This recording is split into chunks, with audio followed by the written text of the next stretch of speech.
not engaging in lying, but then right after you say love your neighbors yourself, don't bring two kinds of cattle together.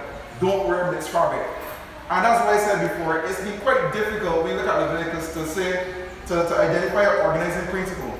You find all these different types of laws scattered through it, but I really would expect to find moral laws alone. You find right in the middle of it a law that you would say isn't necessarily moral. And we have the same thing in chapter 20 of Leviticus.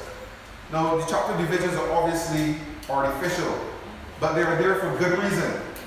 Each of these first 3 chapter divisions in what we would call the Holiness Code of Israel correlates with the phrase, "Then the Lord spoke to Moses."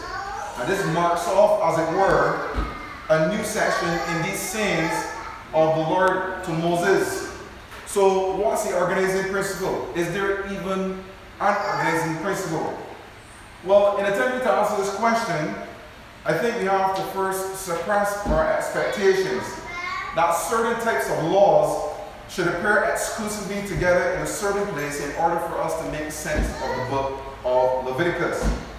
This is often driven by a desire to say, yes, these laws over here in this section of the book are no longer applicable for us today, but those laws over there in that section are still binding. You usually come to Leviticus with this desire to neatly group laws together and say, look, these are no longer applicable for me, but these laws I must still observe. You must still not sleep with your neighbor's wife. Right? Right? Yeah. Let me get an amen. You must still not lie down with an animal. I'm not saying anyone does that. Well, not here, it is. But you must still not do that. But must you still not wear a garment with mixed fabrics? If that's the case, all of us are saying right now. Right? Well, maybe not today, he's wearing full cotton. But,